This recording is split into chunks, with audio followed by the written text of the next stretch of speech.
welcome back to the 12th Man Podcast. Here Welcome back again. to our Premier League TV show. What are we saying there?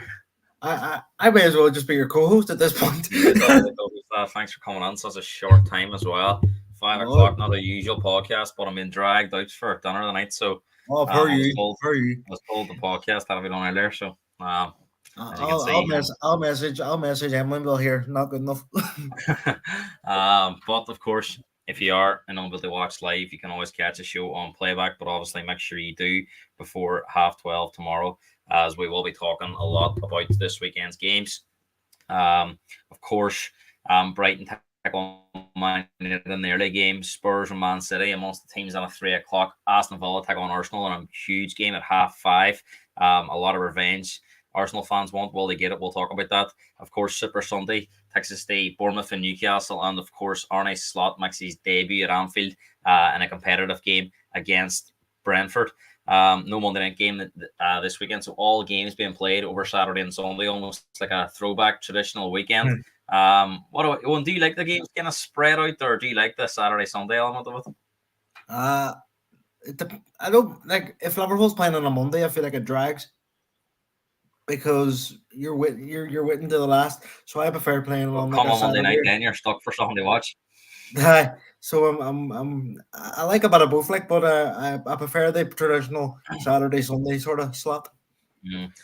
Just from a seller's point of view, if all the games had been Saturday and Sunday last week, I would have missed a lot. Obviously, I got to watch the Friday night game, the Monday night game. I didn't see any of the 12 o'clock or 3 o'clock games, and so I only seen the 5:30, and I only seen the 4:30 on Sunday. So it just depends, I suppose, what I also come up with football. So this weekend, I'll see all the games on Saturday, luckily enough, but I must have think the first game on Sunday. I'll see the Liverpool game, but look, every weekend's different. Owen, I have to say it's the August bank holiday and the weather is terrible outside as well. Summer is really coming to an end, and of course that means the transfer window is coming to an end, and we're going to speak about the transfer window towards the end of the show, but it's a big 7 days ahead for a few teams. Aye, including my own, hopefully. We just spoke about it there before we came on. Like, Liverpool's squad depth is absolutely shocking at the minute, and there's a few teams that need to get a few deals done. Like we spoke about Chelsea on Monday night. Was it Monday night we last? I can't remember. Was it Monday we did? No, it was Wednesday. I'm mixed up in the days now. No, Wednesday night we spoke about Chelsea. Like Sterling needs shafted. You seen last night in the Conference League. He wasn't a big fan of Mudryk. He gave him pelters. So there's a lot of teams that need dominoes they fall. So we could be in for a busy 7 days. Hopefully a few incomings from my liking, but we'll see what happens. And hopefully next Friday night we'll have a show to do to talk about a lot of deals happening. I think personally now over the next 2 days it could be quieter with games on and teams looking to prepare for games. I think come Monday morning it'll really kick off, and you'll see teams in the last 5 days really scramble. I actually seen Liverpool linked with Kvaratskhelia today, but that's not happening.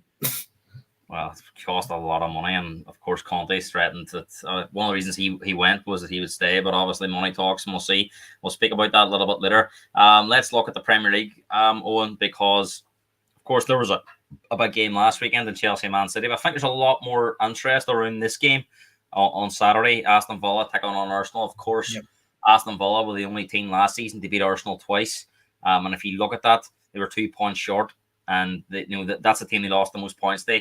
And obviously the second game was a crucial point of the season. It was the only game they lost in 2024 in the league. Unai Emery coming back to the Emirates. If I remember right, that was the same day Liverpool lost to Palace, so it all sort of fell on the City's hands, didn't they?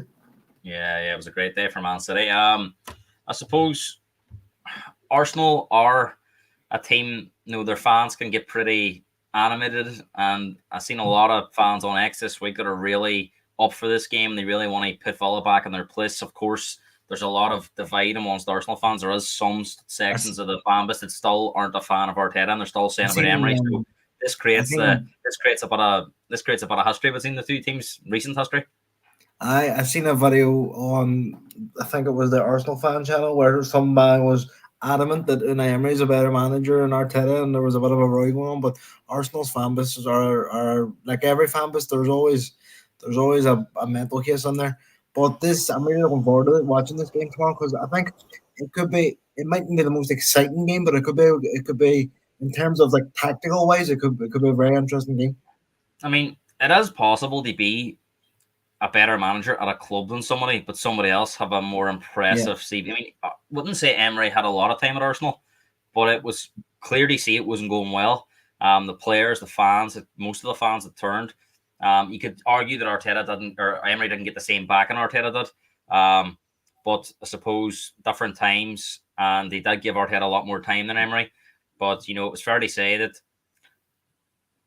there was towards that third season, there was definitely improvement in Arsenal. Whereas with Emery, it looked like it was getting worse. I think the fall from the league, they had the top four in their hands that first season. It fell away. They lost the Europa League final 4-1. It was a big defeat, and it kind of continued on into the next season. But I mean, it doesn't mean Emery's a bad manager, or it doesn't mean Arteta's a better manager than Emery. I mean, Emery's been successful everywhere else he's been, apart from Arsenal. It's just some managers fit clubs better. Like some managers suit more like different environments. Arteta clearly suits Arsenal more than Emery did, and Emery, they seem to love him at Aston Villa. So I just think it's circumstances, and Emery's a top manager. Like he could easily go on to any job, I think, and Arteta's going that way as well. So I don't think either one way or the other. Like I think they're both top managers.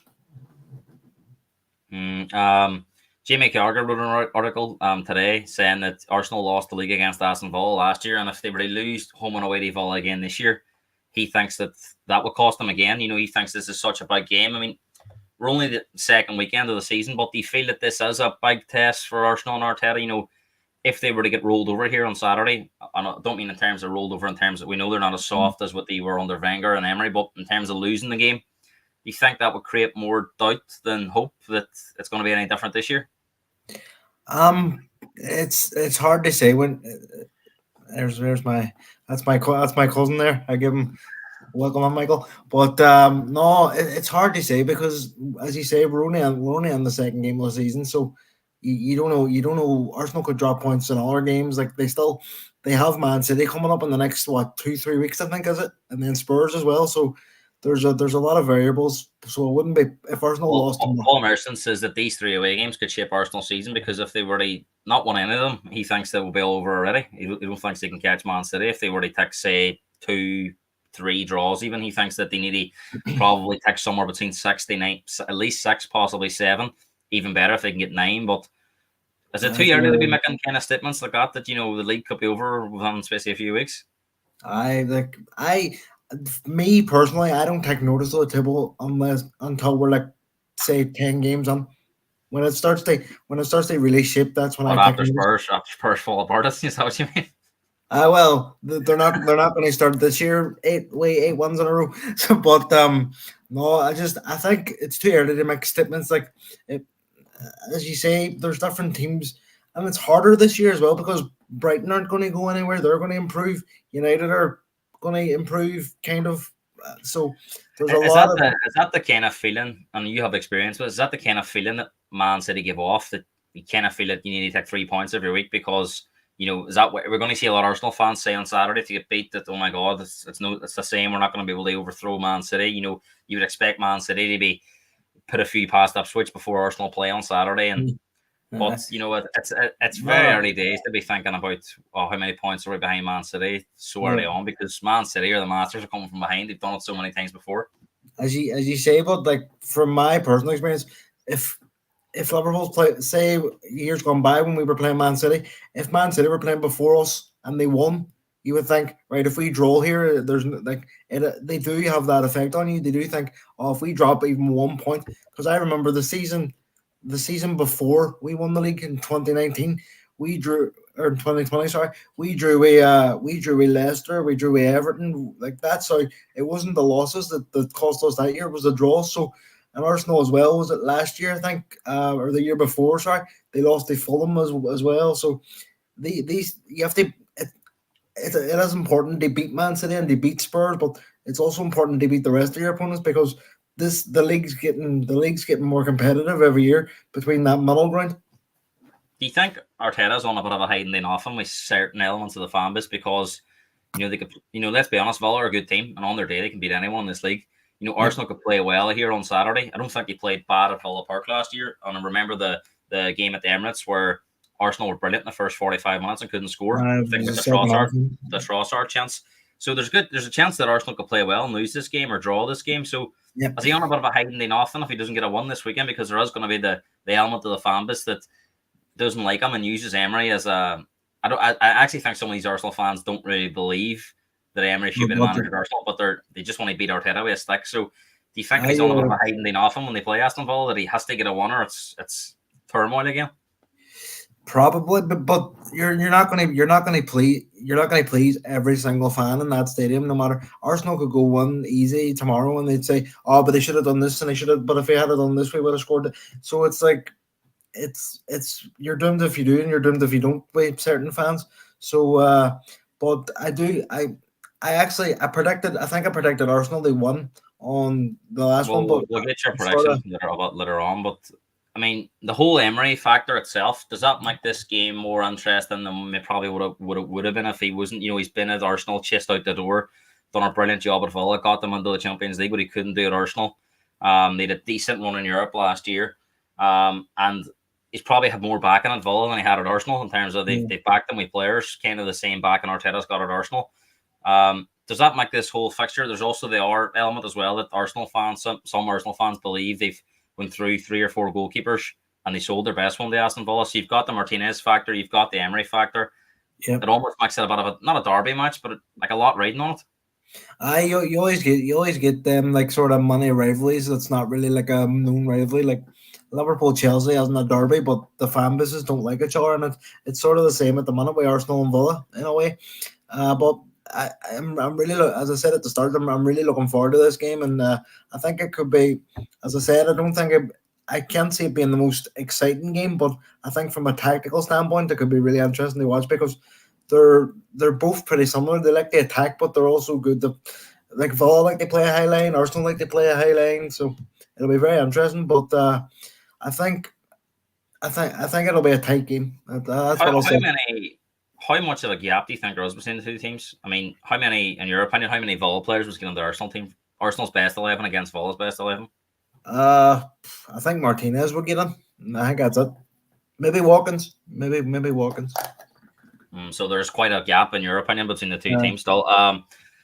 Do you think Arsenal, they haven't won anything since that FA Cup? Arteta's sort of come in for Emery. So this team has changed a lot since then. So this team as a whole, I know the likes of Saka might have been there, but of a per player at the time, got a young player coming through the books.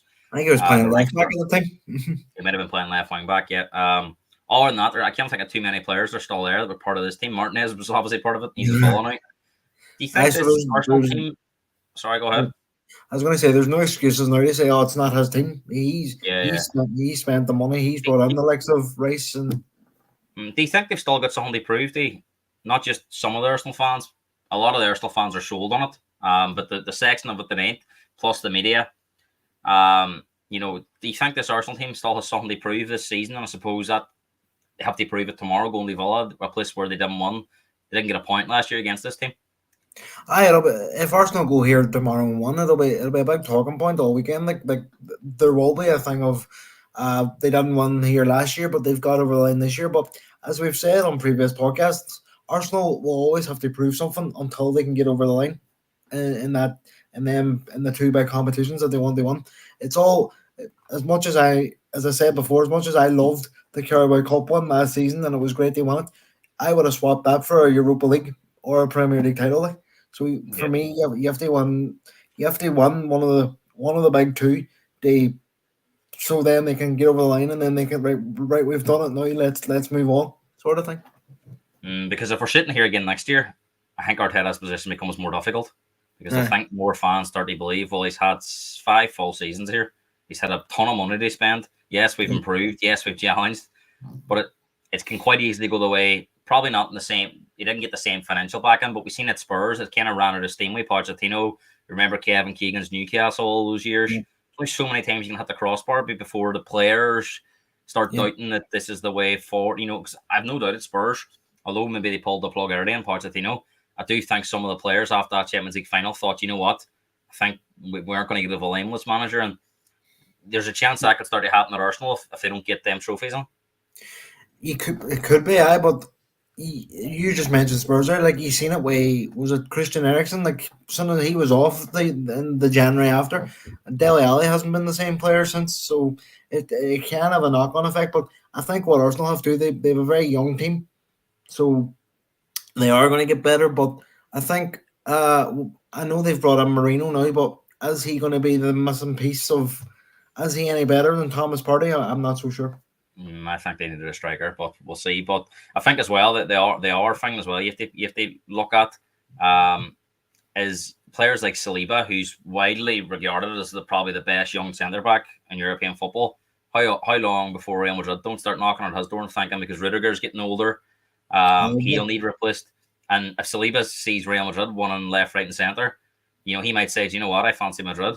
And I'm not saying that's going to happen because he's obviously in a very strong Arsenal team. But the longer it goes on, Saka might be, all those rumours about Harry Kane, going to England training, and they were rhyming off what trophies they had and looking at Kyle Walker, who left Arsenal and had won all these Premier League titles at Man City.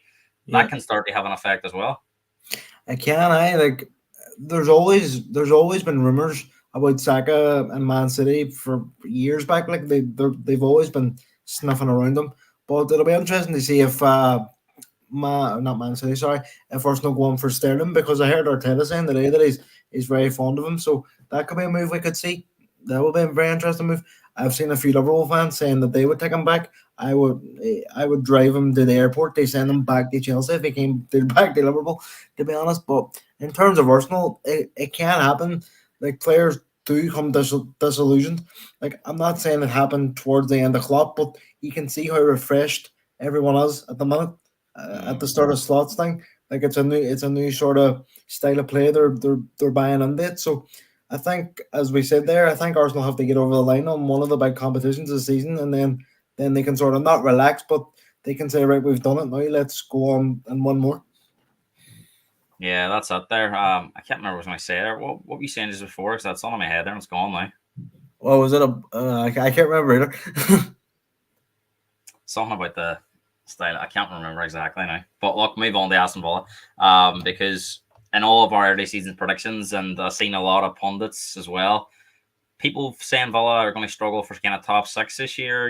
Maybe is that, do you think, because of what happened with Newcastle? Everyone's kind of thinking it could go the same way. Have Villa are Villa a better team than that Newcastle team where they finished fourth?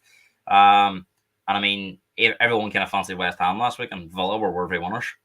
Yeah, I think the thing with Villa is, it's sort of similar to Newcastle, but the Champions League is going to be a lot harder this year.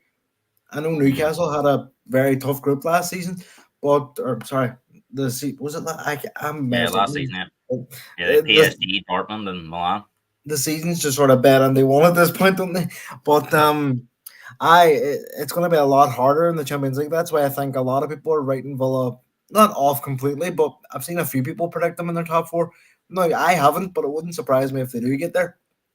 Because they have a good squad, but it'll be interesting when the Premier League and Champions League and the cup competitions are all in. Then we'll see what Villa are really made of. It's come back into my head now. It was Raheem Sterling you mentioned. I think I'm not his biggest fan. I'm not his biggest fan, right? But I think he's probably a lot better when Arsenal have backup. If you're thinking about Reece Nelson on that side, Sterling could be available on a loan because I can't see anyone paying a fee for him on the wages if he's available on loan for one season. Even at Liverpool, he's got a record of scoring goals. I don't think, obviously, there's a lot of history with Liverpool and how he left. The fans would take it. I don't think he would be I think there would be, out of the 20 teams in the league, I think 80, 85, 90% of the teams would take him on a loan for 1 year. Well, I actually seen today, I don't know how true it is, I seen on X or Twitter, whatever he's called these days, that Aston Villa were in talks. They sign him. So again, I think he would do a great. I'm not saying he would start for all these teams, but I think he would be on the squad. Now, I'm not his biggest fan, and I think he can be very frustrating. But I think for a lot of teams, he's probably better than what they have. Maybe I'm judging him on his Man City days, but he's definitely a goal threat. He is. And even when he was at Liverpool in his younger days, he always scored goals.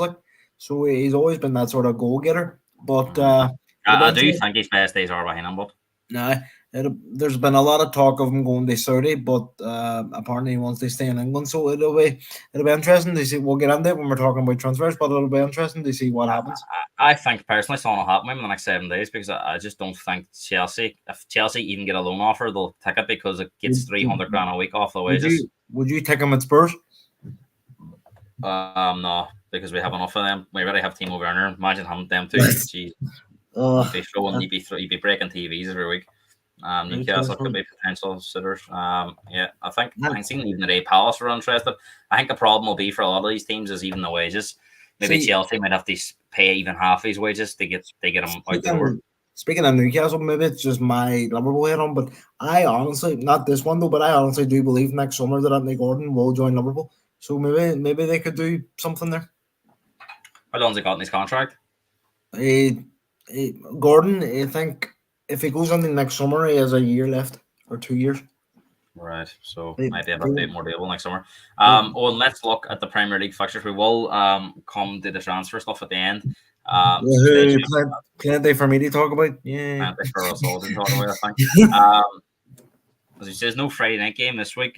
Friday night games are not really normal in the Premier League. You might get one versus Wexford or Waterford. Waterford playing Derry, of course. I wonder will new signing Andre Wisdom be on the team. Liverpool fans obviously very happy with that. But Friday, you might get one Friday game every month if you're lucky. Usually more Monday nights, if anything. But Brighton take on Man United at 12:30, and I think a really good game to kick off the weekend. There'll be a lot of people interested in this. I think Brighton pulled people's pants down last week. People a lot of thought that they might struggle, but they come out of the traps flying. We'll see, I suppose, in the next few weeks. Was that just because Everton were poor, or are Brighton very, very good, and we've underestimated them, as a lot of people tend to do season on season. But they've went out this summer and they've attacked the market. It's usually we're talking about them selling somebody, but this year they've used a lot of money and they've bought on players that I've seen a lot of people thinking that we could have done jobs for our team. So Man United worked convincing against Fulham. We got the one. But this is a massive test for United because the way Brighton play, they could really be on the front foot and force United back, and United going back to that counter-attacking system. 100%, and you can correct me if I'm wrong, but I don't think United have a great record at the Amex either. I don't think they have a great record against Brighton, full stop. Yeah, I think I think they've lost their last two games at Old Trafford at Brighton as well. They beat them at the Amex then the season before. McAllister scored the penalty in the last minute. I think United beat them the last day of the season last year, but of course Brighton had nothing really to play for at that stage. So the last three, as you say, meaning four actually if you count the FA Cup semi-final. Yeah. United had won that in penalties, but Brighton have had the upper hand in these games. I think it'll come down to Brighton if they're clinical to win, but we'll see because I can see them opening United up. It's where they can put the chances away. They give anyone a game. Brighton, they've always give Liverpool a game. They've always give City a game. I know last year they had a mad game against Spurs. Remember the was it the 5-3, 5-4 it ended up or something? I think it might have been 4-2. 4-2. They actually played Spurs off the pitch at Spurs Stadium, and Spurs scored in the last minute. They beat them 2-1. And to be fair to Brighton too, like I like a lot of their business. Your man Weaver has a good reputation from Dutch league, and the wee white man, what do you call him again? Mina from Newcastle looks a great signing. He looks electric. Now I don't know. Matoma's like a new signing. They're probably the one area I think they're a wee bit light striker, but they've got a lot of good midfielders and sort of technical attacking midfielders. They have João Pedro and I think Evan Ferguson still injured, but it will be a tricky game for Man United. And if they play like they did against Fulham, because Fulham didn't create that much. But as I said on Wednesday night, if Adama Traore had a brain, it would have caused them more damage. And Brighton have tricky wingers, as we spoke about there with Matoma and Mateo. So I think Man United will be in for a tough game. But as you say, it'll come down to Brighton if they take their chances or not. Because if they are clinical, it could be a bad day for Man United. Score predictions for this one? I think I said 1-1 on Wednesday, but I'm gonna change slightly. I'm still gonna go for a draw, but I'm gonna go 2-2. Okay. I think United. Well, it's very early to write them off and judge them, but I think United are on for a very similar season they had last year. unless they do some significant business in the next week. Well, I don't I know think. they're signing. I know they're signing Yedgarde, but I don't know. I don't know much Well, about that's not done him. yet. I think they really need him. I think that'll be the one that they're really trying to push through. Of course, 7 days to go in the window. I think they need him more than anything, but he won't be available this weekend. And unless they do some business, I think United are looking at another up and down season. I More forgot than where. I forgot Liverpool's playing Man United next Sunday. That's right. United Liverpool next week. Liverpool, of course, looking to exercise some demons of their own. I'm going to go for 3-1 Brighton. I think Brighton, if they're clinical, will win this game. And I think the form they showed last week, there's no reason to doubt them that they won't be clinical. Well, I have João Pedro in my fantasy team, so fingers crossed. I'm actually in a Spurs chat podcast one, and I signed up at the last minute for it. And it's just one of them ones, but a crack, free to play. But I think I was second last week. I was only 2 or 3 points behind first. A lot of Pedro Porro on there, Jota, Salah, Madison. I think I had. There's a few other players that scored too. I had a lot of big cutters. I think my whole back 4 kept clean sheets. I think I had Ruben Diaz on there, and I think I'd not a bad week. Porro and keep clean sheet, but he scored, and there was somebody else kept a clean sheet too. I can't remember it. Who? Liverpool kept the clean sheet. Did you have any of our defenders?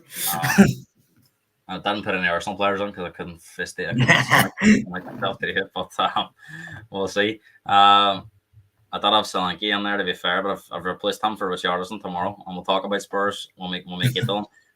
But Crystal Palace take on West Ham at 3:00.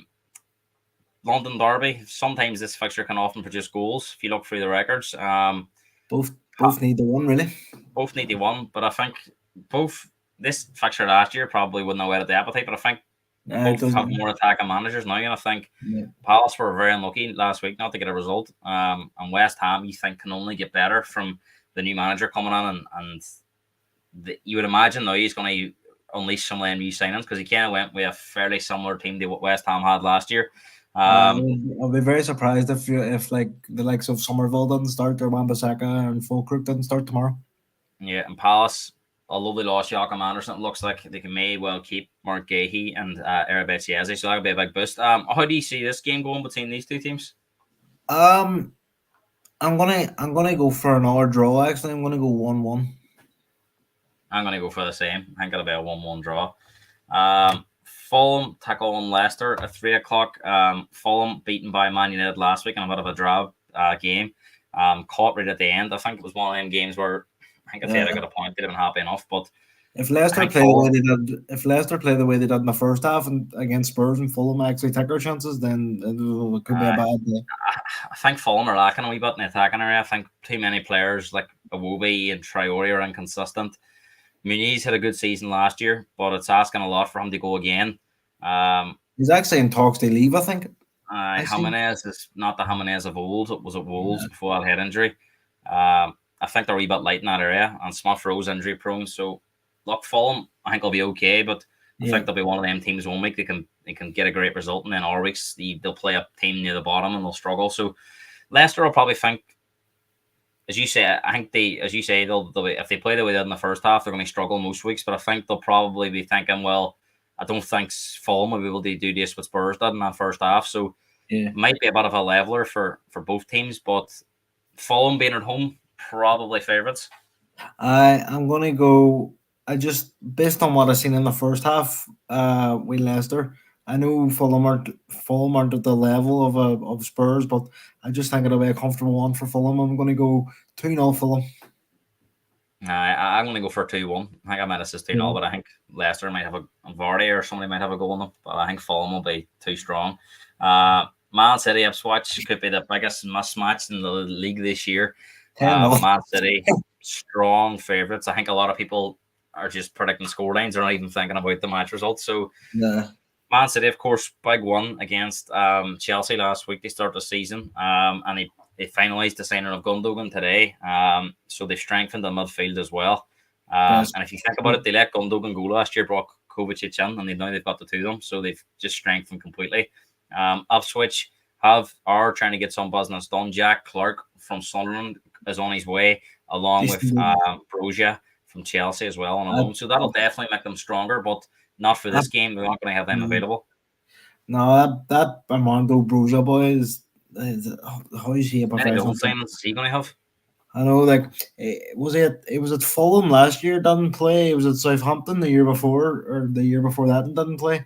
So I don't know. He seems to be one of them players that lives out of a suitcase.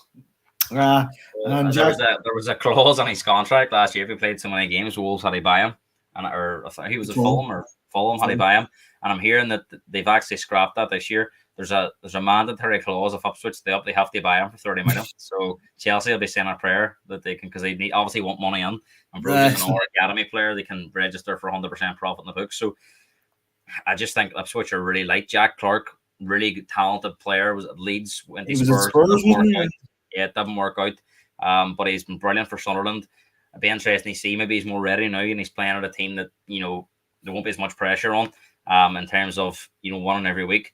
But maybe he's ready for this move now. He is a tricky player. Spurs set the bank around £7 million from this transfer. Also seen today, Marcus Edwards is on the move. Spurs set the bank a few pounds from that. So I was hearing that Spurs have about another 15 million there to put to the kitty.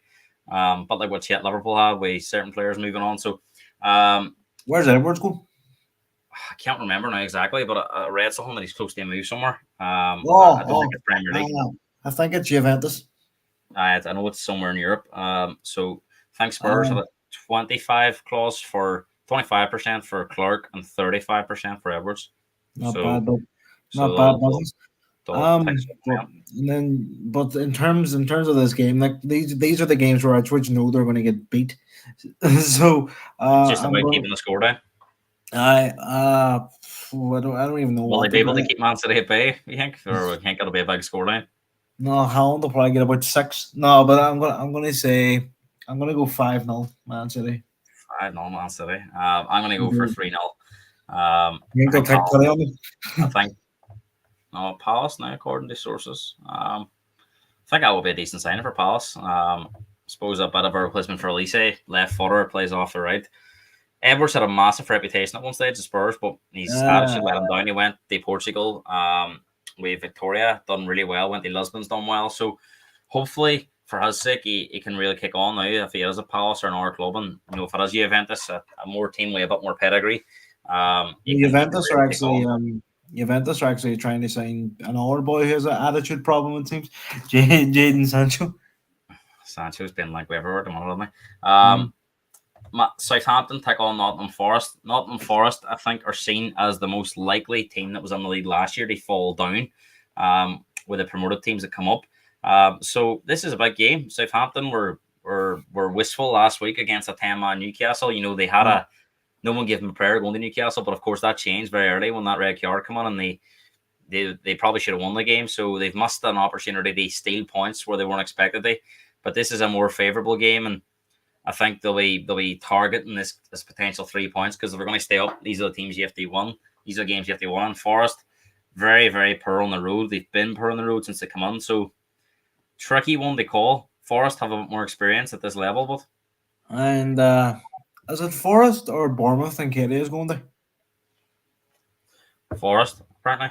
So that'll be a bit more firepower for them. But well, it won't be done. It was not done yet, so we had to register today. I'm actually gonna go 2-1 Nottingham Forest. I think they'll just have enough. I'm gonna go for a 1-1 draw.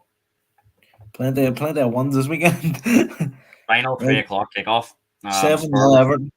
Spurs take on Everton, who Everton were battered last week at home to Brighton. Spurs, they have no right back and couldn't score. Everton really struggling for injuries. I'm hearing there's a Braithwaite could be out.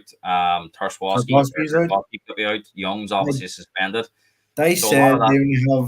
Sean Dyche said they only have like 12 or 13 senior players available at the moment. So Everton down to the bare bones at this early stage of the season. Spurs lost Solanke after apparently he got injured during the game. Somebody stood on him, or his ankle, or it flared up on the Tuesday or Wednesday, and he's been unable to train this week. He could possibly be out next weekend, but he will be back after the international break. And crucially, Spurs play Arsenal on the first game after the international weekend. That's a difficult start for Solanke, isn't it? I kind of felt that he needed to get off to a flyer. It didn't really happen against Leicester. He played okay, general play, but he had a few half chances, didn't take them. Gets injured, could possibly miss the next 2 weeks and then has to come into the Arsenal game, and Arsenal will be favourites no matter what way you look at that, even though Spurs are at home. Arsenal are a better team. So, been a tricky start for Solanke, but of course, it gives Richarlison an opportunity. He terrorised Everton last year, scored 3 goals in the 2 games, and he's a decent replacement to call upon. We're not looking at a youth team player. This is an experienced Premier League player, scored 12 goals last year. I think he had the best goal-to-game ratio in the played 19 games or so last year in the league. So when he was fit last year, he certainly made an impact at Spurs. As much as I'm not a fan of him, just because of his Everton days and his antics when he used to play Liverpool, but he actually does seem to be a very kind of humble man. But he stepped up for Spurs numerous times last season when he's needed them, and as we said there, Everton are down to the bare bones, and I think Spurs could play their under-21s tomorrow and beat Everton, to be honest. So if Spurs don't have 4 points by 5 o'clock tomorrow, I'll be very surprised. So I'm going to go with. Well, interestingly, during his press conference today, Ange Postecoglou, obviously with Bentancur being ruled out for, I would imagine, until after the international break with his head injury, he's recovering well. Basuma was mentioned, but he says, "Look, you're not picking the team. I'm picking the team." He says, the reporter, he says, Basuma still has bridges they build. So we're also hearing this week that while Spurs and we'll speak about this a bit later, they like João Gomez from Wolves. They're very impressed by Archie Gray and Lucas Bergvall. So are we going to see one of these 2-3 in from the start here on Saturday? Because I got the feeling today from the press conference that Basuma won't start. He may be on the bench, but it looks like Gray or Bergvall will come in. You'd imagine it will be Gray because he plays more as a number 6 than a Bergvall would. But with Ange, he might just throw Bergvall on there because he's got that wee bit of magic about him. But it would be exciting for the Spurs fans to see one of these 2 start. I would be, and I seen, obviously I didn't watch the Spurs press conference, but I seen the quotes, and he doesn't seem to be too happy still with Basuma. So I would be surprised if he's in the starting lineup tomorrow. But if it was me, I would go with Archie Gray just because he's it's mad to say because he's only 18, but or 19 or whatever it is. He's more experienced in that role than Bergvall is. So but I think there should be an easy one for Spurs tomorrow. I'm gonna go 3-0 Spurs. I think that will be it. I just don't trust Spurs to keep a clean sheet because they hardly had Leicester near them the other night and they still conceded. But Everton can't have a barn door. This is it, but Everton gave Spurs plenty of problems last year. I remember the 2 games. They won the first game 2-1. They could have lost it. And the game at Goodison was the game Vicario became sort of targets for them corners. And I'm sure Sean Dyche will be targeting those set pieces tomorrow. So I don't think it's as easy as everyone makes out. I think if Spurs can get off and be clinical, it'll be comfortable. But I think if it's 0-0 at half time, there'll be a lot of nervous people around Spurs Stadium and watching at home. I think it's crucial they take their chances because you just can't trust this Spurs team, the way they play, the way they're set up, that they're not going to concede. So I have to go for a 3-1 Spurs one, and that's way more hope than expectation because you're relying on players that, Richarlison, although he's done well last year, he can have a day where he can't put the ball in the net. I don't trust Johnson to be clinical. Werner, if he's on the bench to come on, be clinical. You're relying on Son, and Son's often a slow starter to a Premier League season. He takes a few weeks to get warmed up. So Kulusevski's too. He's not the most reliable. Kulusevski will come onto the team. I do think he'll come on, but where does he play? The one positive for Spurs, I think Maddison looks somewhere near back to his best, and if he's at it, he's an absolute disaster for defenders and midfielders. They try and keep out of the game. And Sean Dyche is already putting the cry on that they're struggling. So Spurs for a 3-1 home one. I agree with it. I actually think he'll keep a clean sheet. So I'm sticking with me 3-0. 3-0. Half 5, Aston Villa Arsenal. We spoke about this game later, so we'll just do predictions on this one, Owen. How do we see it going? I think I predicted Arsenal. They won on Wednesday, so I've changed my mind slightly on the build up. I'm going to go 1-1. 1-1. I've gone the same. 1-1. I'll stick with my prediction. Emery to cause Arsenal more pain. Bournemouth against Newcastle is your first live game on Super Sunday. Bournemouth, if you remember, were really struggling last season. They beat Newcastle in November and went on an incredible run. They beat them on the 6th of November, or the 11th of November, and never lost until New Year's Eve when they played Spurs. So they went on, I think they won 7 and drew 1 out of 8 games. Not really took them to safety. Obviously unrealistic to expect that to happen again this season, but they'll have a good memory of this game last year. Newcastle season kind of went the opposite. They were flying and derailed completely after this. So a lot of demons this weekend to be exercised. We spoke about Villa Arsenal. Newcastle will remember this game last year, and Bournemouth. Despite losing Solanke, showed it for us last week. They're still a decent team. And as you say, Bournemouth, I don't really expect them to go on a mad run this season that they did last year. And similar to Newcastle, I don't expect them, unless they get loads of injuries again, which would be mad for 2 seasons in a row. I don't expect them to crumble like they did last year. So I'm going to go with I'm going to go 2-1 Newcastle 1. I think this is going to be a great game. I just think both teams will go at it. Yeah. I'm going to go for a 2-2 draw. 2-2 draw. Wolves take on Chelsea. Of course, this game is moved. Did you watch Chelsea last night?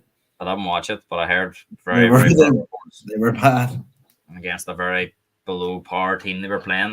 So this game is moved from Saturday to Sunday due to that. Chelsea's game next week also moved to Sunday as well, not on TV, at home to Crystal Palace. Wolves was a difficult start away at Arsenal. They'll look at this game. We have a lot more confidence. I don't think Chelsea are feared by any of these teams anymore. I think Wolves will be thinking they can get a result.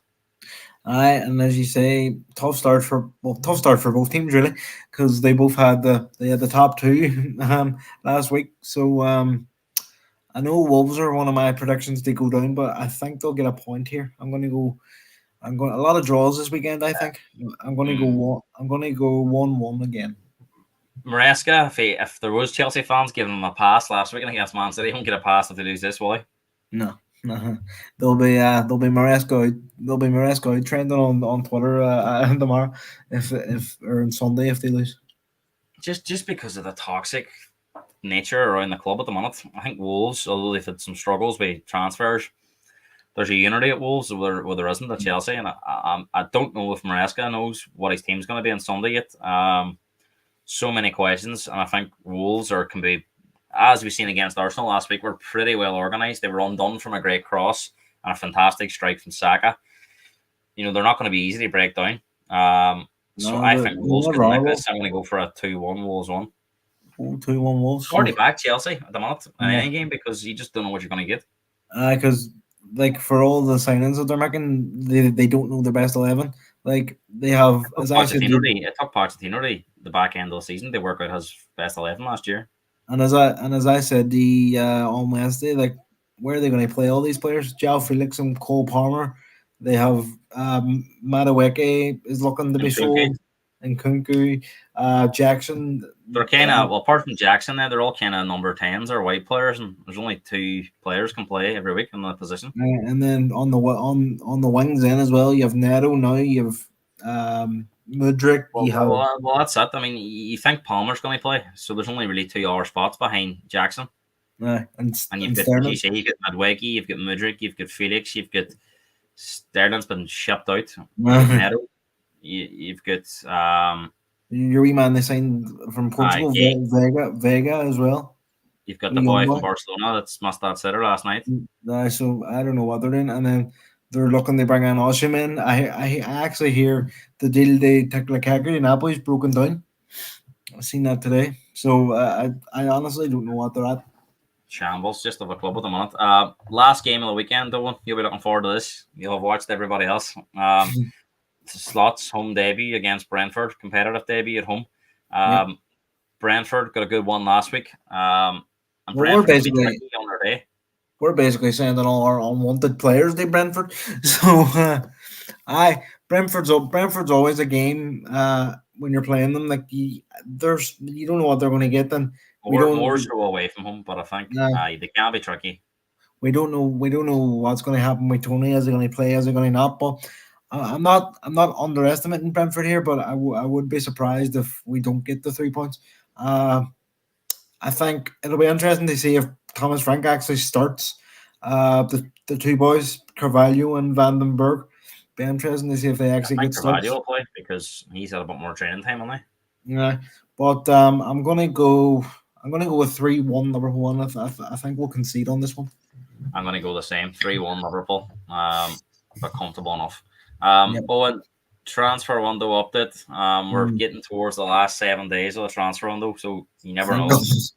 what can happen in this final week. I know it's been a long window for Liverpool fans. You know, they would imagine when Slot come in there would be signings, but here we are, we have a week to go, and there's still no first team player that's come Well, on the door.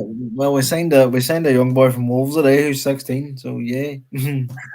The goalkeeper still isn't over the line yet, although I don't think Liverpool fans will be too worried about that. They want to No. see players coming in. And we'll speak about Liverpool in a few minutes. Just round up some of the days that happened. We spoke about Man City signed Gundogan. Fulham signed Joachim Anderson. Arsenal have finally agreed a deal for Marino. Spurs, as we talked about, have rolled out a deal for João Gomez due to the impressive training performances of Lucas Bergvall and Archie Gray. And yes, Liverpool are leaving things very, very late. Owen, linked today with Kvaratskhelia. I don't know if I'm pronouncing that right. Near enough, anyway. He would certainly whet the appetite, but how much truth on that is because you think he's going to cost somewhere near 100 million euros? I can't see it because we don't need that position.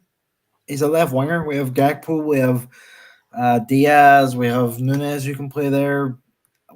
If I was going for a winger, I would go for a right winger because Salah's not going to be there next summer.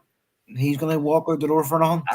So I think as well when you're reading or listening to Arne Slot today as well, reading the room, and I don't think he sounded too optimistic. There's going to be much happening in the last week. He did say there could be something that happens, but whereas I listened to Ange today, and he says that Spurs are planning to do something in the final week. So different kind of statements they come out with.